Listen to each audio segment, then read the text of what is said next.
بسم اللہ الرحمن الرحیم۔ سب سے پہلے ہم اللہ رب العزت کی بارگاہ میں حاضر ہو کر اس کی حمد و ثنا بیان کرتے ہیں۔ تمام تعریفیں اللہ کے لیے ہیں۔ اللہ نے ہمیں قرآن جیسی عظیم نعمت عطا فرمائی اور ہمیں اس کے سمجھنے، سیکھنے اور اس پر غور و فکر کرنے کی توفیق دی۔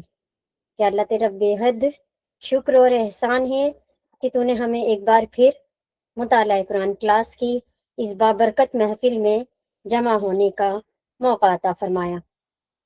اس کے بعد ہم درود و سلام پیش کرتے ہیں نبی کریم صلی اللہ علیہ وسلم پر، آپ صلی اللہ علیہ وسلم کی آل پر اور آپ صلی اللہ علیہ وسلم کے تمام صحابہ کرام پر۔ اما بعد، السلام علیکم ورحمۃ اللہ وبرکاتہ۔ مطالعہ قرآن یعنی کہ کلام قرآن کلاس میں آپ تمام شرکا کو دل کی گہرائیوں سے خوش آمدید کہا جاتا ہے، اور اس بات پر آپ سب کا شکریہ ادا کیا جاتا ہے کہ آپ اپنی قیمتی وقت میں سے وقت نکال کر اللہ کے کلام کو سمجھنے اور اس سے رہنمائی حاصل کرنے کے لیے یہاں تشریف لائے۔ محترم استاذہ اور تمام طلبہ اور سامعین، مطالعہ قرآن کی یہ کلاس محض تلاوت یا ترجمے تک محدود نہیں ہوتی، یہ اب تک آپ جان گئے ہوں گے، بلکہ اس کلاس کا مقصد یہ ہوتا ہے کہ ہم قرآن کے پیغام کو اپنی زندگیوں سے جوڑیں، اپنے رویوں، اخلاق اور سوچ کو قرآن کی روشنی میں سنواریں۔ تو سامعین، جیسے کہ آپ جانتے ہیں، سورہ حجرات کا مطالعہ ہم کر رہے ہیں اپنے چیپٹر نمبر 14 میں، اور الحمدللہ سورہ حجرات کی آیت نمبر 1 سے لے کر 18 تک کا مطالعہ مکمل ہو چکا ہے۔ لیکن پچھلی کلاس میں ہم نے خاص طور پر آیت نمبر 15 سے 18 تک کا مطالعہ کیا تھا، اور ان آیات کا نتیجہ یعنی کہ کنکلوژن ہم اس وقت مکمل نہیں کر سکتے تھے، تو انشاءاللہ آج کی کلاس میں ہم وہیں سے اپنی گفتگو کا آغاز کریں گے اور سورہ حجرات آیت نمبر 15 سے 18 کے پیغام اور خلاصے اور عملی نتیجے کو تفصیل کے ساتھ سمجھنے کی کوشش کریں گے۔ دراصل یہ آیات ہمیں سچے ایمان کی پہچان، اللہ کے علم کی وسعت، دلوں کے حال اور اعمال کی حقیقت سے آگاہ کرتی ہے۔ آپ سب سے گزارش ہے کہ دل کو حاضر رکھیں، غور سے سنیں، اپنے سبھی کاموں کو سائٹ کریں۔ ایسا نہیں ہے آپ کام میں لگے ہوئے ہیں اور آپ کا دھیان بھی وہیں ہے، آپ کا دھیان صرف اور صرف کلاس پر ہونا چاہیے۔ آپ پوری توجہ کے ساتھ کلاس لیں، اور جب بھی آپ کو لگے، جہاں بھی آپ کے دل میں کوئی نقطہ ایسا آئے کہ وہ سوال بن جائے، تو ان باکس میں ضرور لکھیں اپنا سوال، کیونکہ قرآن سے جتنا تعلق ہمارا بڑھے گا نا، اتنا ہی ہماری زندگی میں روشنی آئے گی۔ اللہ تعالیٰ سے دعا ہے کہ وہ ہمیں قرآن کو سمجھنے، اس پر عمل کرنے اور اسے اپنی زندگیوں کا رہنما بنانے کی توفیق عطا فرمائے، آمین یا رب العالمین۔ اب ہم سورہ حجرات آیت نمبر 15 سے 18 کے کنکلوژن کی طرف بڑھتے ہیں، اور تمام یعنی کہ پوری سورہ حجرات آیت نمبر 1 سے لے کر 18 تک کے آیات کے ترجمے کے ساتھ۔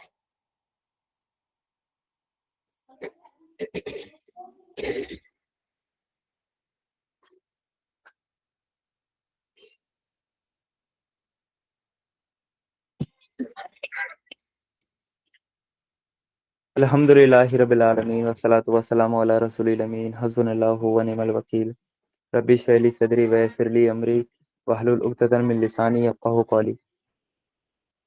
سورہ حجرات ہماری زیر مطالعہ ہے، اور الحمدللہ اس کا مطالعہ ہم نے کافی ڈیٹیل سے کیا ہے۔ آیت نمبر 1 سے ہم اس کو ریکیپ کرتے ہوئے اور ساتھ ساتھ اس کا ترجمہ پڑھتے ہوئے چلیں گے، اور آیت نمبر 15 سے 18 کا جو ہمارا کنکلوژن بچا تھا، اس کے کنکلوژن کے ساتھ ہم اس کلاس کا اینڈ کریں گے اس کے کنکلوژن کے بعد۔ تو ابھی ہم اس کا ترجمہ پڑھ لیتے ہیں۔ اعوذ باللہ من الشیطان الرجیم، بسم اللہ الرحمن الرحیم۔ اللہ تعالیٰ نے سورہ حجرات میں، جیسا کہ میں نے آپ کو پس منظر میں بتایا تھا، کہ آیت نمبر 1 سے لے کے 5 تک وہ آداب مسلمانوں کو سکھائے ہیں جو اللہ اور اس کے رسول کے تعلق سے انہیں رکھنے چاہیے۔ وہ آداب کہ آپ کے کیا رکھنے چاہیے، کہ آپ اللہ کے رسول صلی اللہ علیہ وسلم کی بارگاہ میں آئیں تو کیا ادب اور احترام کا آپ کو خیال رکھنا ہے، وہ ادب اللہ تعالیٰ نے یہاں سورہ حجرات میں مسلمانوں کو سکھائے ہیں۔ وہی اللہ تعالیٰ نے کہا ہے کہ اے لوگو جو ایمان لائے ہو، اللہ اور اس کے رسول کے آگے پیش قدمی نہ کرو اور اللہ سے ڈرو، اور اللہ سب کچھ سننے والا اور جاننے والا ہے۔ تو یہاں پہلا آداب ہمیں یہ سکھایا ہے کہ اللہ اور اس کے رسول سے آگے آپ کو پیش قدمی نہیں کرنی ہے، یعنی کہ جس معاملے میں بھی اللہ اور اس کے رسول کا کوئی حکم موجود ہے، وہاں پھر آپ کو اپنی نہیں چلانی۔ پیش قدمی وہ کرنے کا مطلب یہ نہیں ہے کہ آپ کو ان سے آگے آگے نہیں چلنا ہے، بلکہ نہیں، اس کا مطلب یہ ہے کہ جس معاملے میں بھی اللہ اور اس کے رسول کا حکم ہے، اس حکم میں آپ کو پھر انہی کی ماننی ہے، اپنی نہیں چلانی۔ آیت نمبر 2 میں اللہ تعالیٰ نے کہا، اے لوگو جو ایمان لائے ہو، اپنی آواز نبی صلی اللہ علیہ وسلم کی آواز سے بلند نہ کرو، اور نہ نبی صلی اللہ علیہ وسلم کے ساتھ اونچی آواز سے بات کیا کرو، جس طرح تم آپس میں ایک دوسرے سے کرتے ہو، کہیں ایسا نہ ہو کہ تمہارا کیا کرا ہے سب غارت ہو جائے اور تمہیں خبر بھی نہ ہو۔ اور دوسرا ادب جو اللہ تعالیٰ نے ہمیں سکھایا ہے کہ اللہ کے رسول صلی اللہ علیہ وسلم کی آواز سے آپ کی آواز بلند نہیں ہونی چاہیے، بلند ذرا سی بھی نہیں ہونی چاہیے۔ اگر ہو گئی تو تمہارا سب کیا کرایا، جتنا بھی تمہارا عمل ہوگا وہ سب غارت ہو جائے گا، وہ سب زیرو سے ملٹیپلائی ہوگا اور تمہیں اس کی خبر بھی نہیں ہوگی۔ اور اس میں ایک نقطہ ہم نے یہ بھی سمجھا تھا کہ اللہ کے رسول صلی اللہ علیہ وسلم کی آواز سے بلند آواز ہونے کا آج کے ٹائم میں اگر ہم بلند آواز کریں تو وہ یہ ہے کہ جہاں اللہ کے رسول صلی اللہ علیہ وسلم کی حدیث آ گئی یا کوئی بات آ گئی، اس بات پہ اس بات کو دبانے کی ہم نے کوشش کی، اپنی منمانی وہ کرنے کی کوشش کی، اپنی رائے رکھنے کی کوشش کی ہم نے حدیث کے خلاف، تو وہ اللہ کے رسول صلی اللہ علیہ وسلم کی شان میں گستاخی ہے، کیونکہ وہ ان کی حدیث ہمارے سامنے آ گئی ہے۔ آج کے ٹائم میں ہم اس کو ایسے ریلیٹ کر سکتے ہیں۔ آیت نمبر 3 میں اللہ تعالیٰ نے کہا، جو لوگ خدا کے رسول کے سامنے بات کرتے ہوئے اپنی آواز نیچی رکھتے ہیں، وہ حقیقت میں وہی لوگ ہیں جن کے دلوں کو اللہ نے تقوی کے لیے جانچ لیا ہے، ان کے لیے مغفرت ہے اور اجر عظیم ہے، یعنی بڑا اجر ہے ان لوگوں کے لیے جو اللہ کے رسول صلی اللہ علیہ وسلم کے سامنے اپنی آوازوں کو وہ پست رکھتے ہیں، اور اللہ تعالیٰ نے ہی ان کے دلوں کو تقوی کے لیے جانچ لیا ہے۔ اس کے بعد آیت نمبر 4 میں اللہ تعالیٰ نے فرمایا، اے نبی صلی اللہ علیہ وسلم، جو لوگ تمہیں حجروں کے باہر سے پکارتے ہیں ان میں سے اکثر بے عقل ہیں۔ آیت نمبر 5 میں اللہ تعالیٰ نے فرمایا، اگر وہ تمہارے باہر آنے تک صبر کرتے تو انہی کے لیے بہتر تھا، اللہ درگزر کرنے والا اور رحیم ہے۔ یہ 5 آیتوں میں اللہ تعالیٰ نے اللہ کے رسول صلی اللہ علیہ وسلم کے تعلق سے ہمیں کیا ادب اور احترام کا خیال رکھنا ہے وہ ہمیں بتائے ہیں، کہ حجروں کے باہر سے بھی اللہ کے رسول صلی اللہ علیہ وسلم کو پکارا جاتا تھا، کچھ بدو لوگ تھے، اس لیے ان کو منع کیا گئی ہے۔ پھر آیت نمبر 6 میں اللہ تعالیٰ نے وہ کہا ہے، اے لوگو جو ایمان لائے ہو، اگر کوئی فاسق تمہارے پاس کوئی خبر لے کر آئے تو تحقیق کر لیا کرو، وہ کہیں ایسا نہ ہو کہ تم کسی گروہ کو انجانے میں نقصان پہنچا بیٹھو اور پھر اپنے کیے پہ پشیمان ہو۔ یعنی اگر آپ تک کوئی خبر پہنچی ہے، کسی فاسق کے دوارا خبر پہنچی ہے، تو آپ پہ لازمن ہے کہ آپ اس کی تحقیق کریں، وہ کہیں ایسا نہ ہو کہ آپ انجانے میں کسی گروہ پر اس خبر کی بیس پہ نقصان پہنچا بیٹھو۔ اس کو ہم نے کافی ڈیٹیل سے سمجھا تھا۔ پھر اللہ تعالیٰ نے آیت نمبر 7 میں کہا کہ خوب جان رکھو کہ تمہارے درمیان اللہ کا رسول موجود ہے، اگر وہ بہت سے معاملوں میں تمہاری بات مان لیا کرے تو تم خود ہی مشکلات میں پڑ جاؤ، مگر اللہ نے تم کو ایمان کی محبت دی اور اس کو تمہارے لیے دل پسند بنا دیا، اور کفر و فسق اور نافرمانی سے تمہارے دل میں نفرت پیدا کر دی۔ آیت نمبر 8 میں اللہ تعالیٰ نے فرمایا، ایسے ہی لوگ اللہ کے فضل و احسان سے سیدھے راستے پر ہیں، اور اللہ علیم اور حکیم ہے۔ آیت نمبر 9 میں اللہ تعالیٰ نے فرمایا، اور اگر ایمان والوں میں سے 2 گروہ آپس میں لڑ جائیں تو ان کے درمیان صلح کراؤ، پھر اگر ان میں سے ایک گروہ دوسرے گروہ سے جاتی کرے تو جاتی کرنے والے سے لڑو، یہاں تک کہ وہ اللہ کے حکم کی طرف پلٹ آئے، پھر اگر وہ پلٹ آئے تو ان کے درمیان عدل کے ساتھ صلح کرا دو اور انصاف کرو، کہ اللہ انصاف کرنے والوں کو پسند کرتا ہے۔ یہ کام اللہ تعالیٰ نے یہ نازل کیے ہیں کہ اگر مسلمانوں کے 2 گروہ آپس میں لڑ جائیں تو اس میں آپ کو کیا معاملات رکھنے ہیں، ان کے درمیان صلح کرانے کی کوشش کرنی ہے، وہ کھڑے ہو کے تماشا نہیں دیکھنا ہے، اور صلح کی کوشش کرنے کے بعد اگر ایک گروہ جاتی کرے، ظلم و جاتی کرے، تو آپ کو جس پر ظلم ہو رہا ہے اس کے ساتھ مل کے جو جاتی کرنے والا گروہ ہے اس کے ساتھ آپ کو جنگ کرنی ہے۔ یہ اللہ تعالیٰ نے یہ کام دیا ہے۔ آیت نمبر 10 میں اللہ تعالیٰ نے کہا کہ مومن تو ایک دوسرے کے بھائی ہیں، اس لیے اپنے بھائیوں کے بیچ تعلقات کو ٹھیک کرو اور اللہ سے ڈرو، اور امید ہے کہ تم پر رحم کیا جائے گا۔ یعنی پچھلی آیت میں جو بتایا گیا تھا کہ اگر مسلمانوں کے دو گروہ آپس میں لڑ جائیں، اور بتایا گیا ہے کہ مومن تو ایک دوسرے کے بھائی ہیں، آپ کا تو اخوا کا رشتہ ہے، آپ تو ایک دوسرے کے بھائی بھائی ہو، تو اس لیے اپنے بھائیوں کے بیچ آپ کو تعلقات کو ٹھیک رکھنے ہیں اور اللہ تعالیٰ سے ڈرنا ہے، امید ہے کہ اللہ تعالیٰ ہم پہ رحم کرے۔ اس کے بعد آیت نمبر 11 اور 12 میں وہ 6 بڑی برائیاں بتائی گئی ہیں جس سے معاشرے میں بگاڑ کا سبب بنتی ہیں، جس سے پورا معاشرہ بگڑ جاتا ہے۔ تو اللہ تعالیٰ نے کہا آیت نمبر 11 میں، اے لوگو جو ایمان لائے ہو، نہ مرد دوسرے مردوں کا مذاق اڑائیں، ہو سکتا ہے کہ وہ ان سے بہتر ہو، اور نہ عورتیں دوسری عورتوں کا مذاق اڑائیں، ہو سکتا ہے کہ وہ ان سے بہتر ہو۔ آپس میں ایک دوسرے پہ تان نہ کرو، اور نہ ایک دوسرے کو برے القاب سے یاد کرو۔ ایمان لانے کے بعد فسق میں نام پیدا کرنا بہت بری بات ہے۔ جو لوگ اس روش سے باز نہ آئیں وہی ظالم ہے۔ آیت نمبر 12 میں اللہ تعالیٰ نے کہا ہے، اے لوگو جو ایمان لائے ہو، بہت گمان کرنے سے بچو، کہ بہت سے گمان گناہ ہوتے ہیں، اور تجسس نہ کرو، تو میں نہ لگو، اور تم میں سے کوئی کسی کی غیبت نہ کرے۔ کیا تمہارے اندر کوئی ایسا ہے جو اپنے مرے ہوئے بھائی کا گوشت کھانا پسند کرے گا؟ دیکھو تم خود اس سے گھن کھاتے ہو۔ اللہ سے ڈرو، اللہ بڑا توبہ قبول کرنے والا اور رحیم ہے۔ لوگو، آیت نمبر 13 میں اللہ تعالیٰ نے کہا، لوگو ہم نے تم کو ایک مرد اور ایک عورت سے پیدا کیا، اور تمہاری قومیں اور برادریاں بنا دی، تاکہ تم ایک دوسرے کو پہچانو۔ حقیقت میں اللہ کے نزدیک تم میں سب سے زیادہ عزت والا وہ ہے جو تمہارے اندر سب سے زیادہ پرہیزگار ہے۔ یقیناً اللہ سب کچھ جاننے والا اور باخبر ہے۔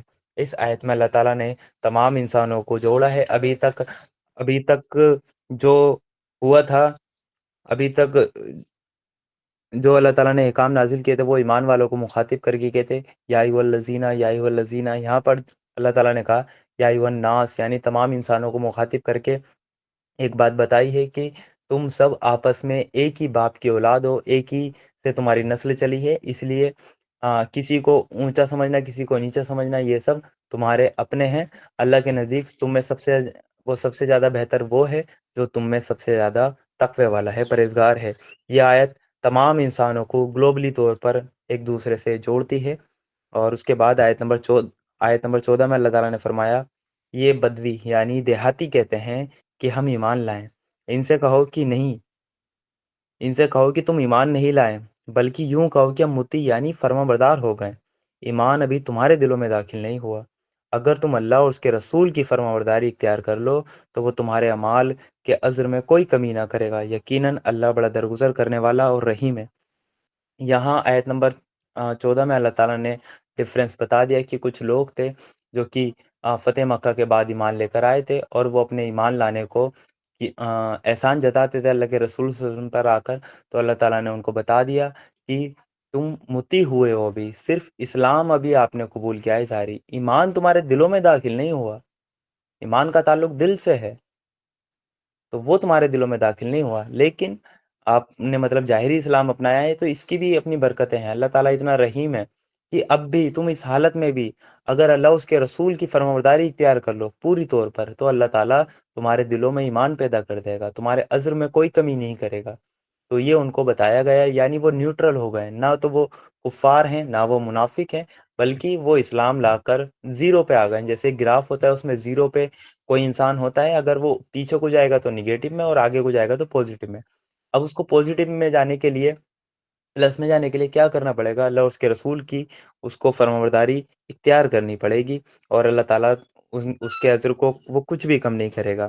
اس کے بعد آیت نمبر 15، یہیں سے ہمارا انشاءاللہ آج کا کنکلوژن اسٹارٹ ہوگا، اور اسی آیت سے ہم کنکلوژن اسٹارٹ کرتے ہوئے آج چلیں گے۔ یہاں اللہ تعالیٰ نے کہا، حقیقت میں تو مومن وہ ہے جو اللہ اور اس کے رسول پر ایمان لائے، پھر انہوں نے کوئی شک نہ کیا، اور اپنی جانوں اور اپنے مالوں سے اللہ کی راہ میں جہاد کیا، وہی سچے لوگ ہیں۔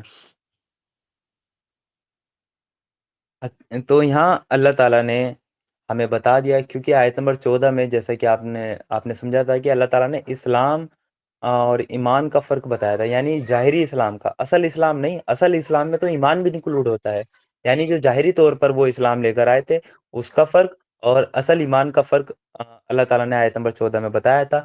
تو وہیں سے ایک کوشچن اٹھتا ہے، ٹھیک ہے، ہم جو اسلام لائے ہیں، ہم زیرو پہ آ گئے، ہم نیوٹرل ہو گئے، ہم مطیع ہو گئے، ہم فرمانبردار ہو گئے، تو یہ ایمان کیا ہے جو اللہ تعالیٰ نے کہا کہ ایمان تمہارے دلوں میں داخل نہیں ہوا، یہ ایمان کس چیز کا نام ہے؟ اس لیے اللہ تعالیٰ نے آیت نمبر 15 میں پھر ایمان کی ایک ڈیفینیشن دی کہ ایمان یہ ہے۔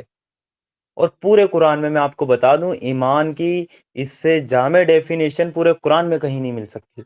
یہ ڈیفینیشن اللہ تعالیٰ نے ایسے دی ہے کہ اسی میں پورا ایمان کور ہو جائے، ایمان کے جو ارکان ہیں وہ سب اس کے اندر کور ہو جائیں، اتنی جامع یعنی مختصر الفاظ میں اللہ تعالیٰ نے ایک آیت میں پورا ایمان ڈیفائن کر دیا کہ یہ ہے ایمان جو تمہارے دلوں میں بھی داخل نہیں ہوا، اس کو تمہیں داخل وہ کرنا ہے، کیونکہ آیت نمبر 14 میں یہ چیز وہاں آ چکی تھی کہ ایمان دلوں میں داخل نہیں ہوا، تو ظاہری طور ہے وہ ان لوگوں کا پوچھنا بالکل جینون بنتا تھا، تو پھر یہ ایمان کس شے کا نام ہے، یہ ایمان کیا ہے؟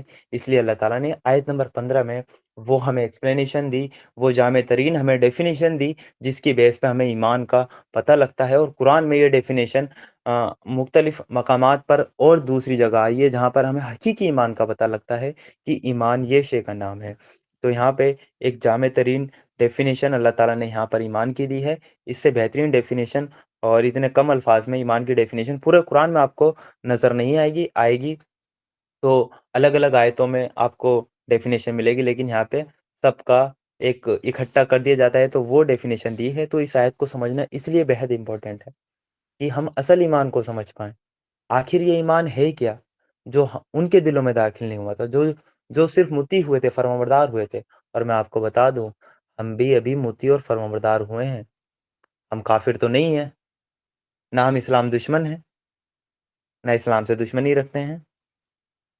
اور منافق کا دیکھیں ظاہری طور پہ ہمارا عمل بھلے ہی ہم عملاً منافق ہو سکتے ہیں، ہمارے عمل میں وہ نفاق کی علامتیں پائی جائیں، لیکن ہم عقیدے کے طور پہ تو منافق نہیں ہیں نا، منافق بھی ہم نہیں ہیں، عملاً ہو سکتے ہیں لیکن عقیدے کے طور پہ ہم کوئی دھوکہ دینے کے لیے اسلام میں نہیں ہے مسلمان، تو ہم نے بھی ظاہری اسلام اپنایا ہے، تو ہمیں بھی یہ دیکھنے کی ضرورت ہے کہ وہ ایمان کی ڈیفینیشن کیا ہے، وہ ایمان کیا ہے جو اللہ تعالیٰ مطالبہ کرتا ہے۔ تو یہی جامع ترین ڈیفینیشن یہاں پر بتائی ہے۔ اس آیت پہ جب آپ غور و فکر کریں گے تو میں اس آیت کو 2 پارٹ میں اس کو ڈیوائڈ کر سکتے ہیں، یعنی ایمان کی ڈیفینیشن کو آپ 2 پارٹ میں سمجھ سکتے ہیں۔ پہلا پارٹ کیا ہے؟ اللہ تعالیٰ نے کہا حقیقت میں تو عام مومن وہ ہیں، یعنی یہ بتا دیا حقیقت میں مومن یہ ہیں، ان کے علاوہ سب کا دعوی ایمان جھوٹا ہے، ایمان والے وہ ہیں حقیقت میں، سچے مومن وہ ہیں، پھر اللہ تعالیٰ وہ ڈیفینیشن دیں گے یہ ہیں حقیقت میں، اس کے علاوہ اس ڈیفینیشن سے جو باہر جائے وہ مومن نہیں ہے، وہ ایمان والا نہیں ہے، اس کے دل میں ایمان داخل نہیں ہوا جو اللہ تعالیٰ مطالبہ کرتا ہے۔ تو اس لیے ہمیں بڑا غور و فکر یہاں کرنا ہے کہ حقیقت میں تو مومن وہ ہے جو اللہ اور اس کے رسول پر ایمان لائے پھر انہوں نے کوئی شک نہ کیا۔ یہ ہے اس آیت کے ہم 2 پارٹ وہ کر لیتے ہیں۔ پہلا پارٹ جو اللہ اور اس کے رسول پر ایمان لائے پھر انہوں نے کوئی شک نہیں کیا، یعنی ان کے دل میں ذرا بھی شک نہیں ہے، انہیں یقین ہے کہ اللہ اور اس کے رسول بالکل برحق ہیں، دل سے سچا جانتے ہیں، انہیں شک اور شبہات نہیں آتے اسلام پر، اللہ کے رسول پر، اللہ پر، بالکل یقینی طور پر وہ ان کو مانتے ہیں، شک نہیں کیا۔ تو اس پارٹ کا نام میں دینا چاہوں گا یقین قلبی، یعنی دل کا یقین، ان کو دل سے اس بات کا وہ مانتے ہیں کہ اللہ اس کے رسول پر ایمان لائے اور پھر کسی شک میں نہیں پڑے، انہیں کوئی شک نہیں ہے اس بات میں جس بات پہ وہ ایمان لے کر آئے۔ تو یہ پارٹ ہوا اس آیت کا یقین قلبی۔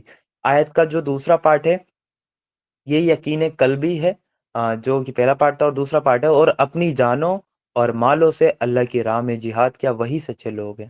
یہ بتا دیا یہ ہیں سچے لوگ اپنے دعوی ایمان میں۔ دوسرا پارٹ ہے جہاد، جد و جہد، اسٹرگل۔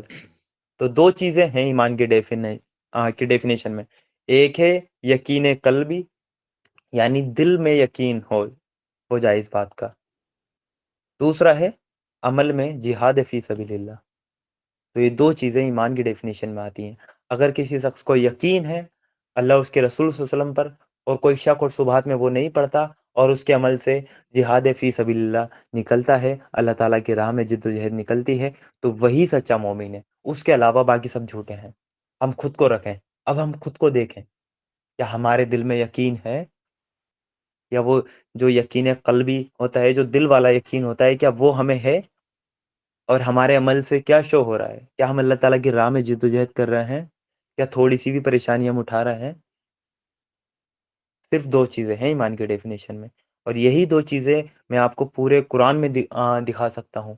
اللہ تعالیٰ نے الگ الگ آیتوں میں انہی دو چیزوں کو بتایا ہے کہ یہ ہے اصل ایمان، اور اس آیت میں قرآن نے ان کو جمع کر دیا ہے، دونوں جگہ کو، اور بتا دیا کہ ایمان کی ڈیفینیشن یہ ہے۔ اور اللہ تعالیٰ پر اس وہ یہاں بتانا وہ لازم طور پہ بھی تھا، کیونکہ پچھلی آیت میں یہ سوال اٹھا تھا، تو پھر اصل ایمان کیا ہے؟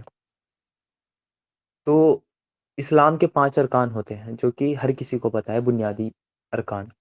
پہلا وہ کلمہ شہادت، دوسرا نماز، پھر زکوٰۃ، روزہ، حج۔ یہ 5 ارکان ہیں، 5 ارکان ہیں نا اسلام کے۔ اس میں آپ 2 کا اضافہ اور کر لیں، جو کلمہ شہادت تھا وہ تو ظاہری اسلام تھا نا، یعنی وہ کہ مطیع ہو گئے، فرمانبردار ہو گئے۔ اس کلمہ شہادت میں اشہد ان لا الہ الا اللہ و اشہد ان محمد عبدہ و رسولہ، اس میں یقین قلبی ہو جائے، اگر آپ کو اللہ اور اس کے رسول پر ایمان لا کر پھر آپ کسی شک میں نہ پڑیں، اس میں ایک اضافہ ہوگا یقین قلبی کا، اور ادھر جو 5 ارکان تھے اس میں ایک اضافہ ہوگا جہاد فی سبیل اللہ کا، پھر بنتا ہے کامل مومن۔ یہ ہے اصل مسلمان، یہ ہے اصل مومن، جو اسلام کے 5 بنیادی ارکان پہ بھی رہے، اور اس کے دل میں صرف ظاہری اسلام نہ ہو بلکہ یقین قلبی ہو، اور اس کے عمل سے ایک چھٹا ارکان اور بڑھ جاتا ہے، جو وہ ہے جہاد فی سبیل اللہ۔ یہ 7 چیزیں اگر اس کے اندر ہو گئیں تو وہ ہے کامل مومن۔ اور ایمان کا مطلب اگر ہم سمجھیں، اس کے جو لغوی معنی ہوتے ہیں وہ ہے سچ ماننا، اور دل میں اس کا یقین کرنا، دل سے تصدیق کرنا۔ اور شریعت کی اصطلاح میں ایمان کا جو مطلب ہے وہ ہے زبان سے اقرار کرنا، جس بات پہ آپ ایمان لائے ہیں، جیسے کہ ہم کلمہ شہادت میں کرتے ہیں، اپنی زبان سے اقرار کرنا، دل سے اس کی تصدیق کرنا، یعنی دل بھی گواہی دے آپ کا، ایسا نہ ہو صرف زبان سے اقرار ہے اور دل ماننے کو تیار نہیں، دل سے تصدیق کرنا اور عمل سے اس کی گواہی دینا۔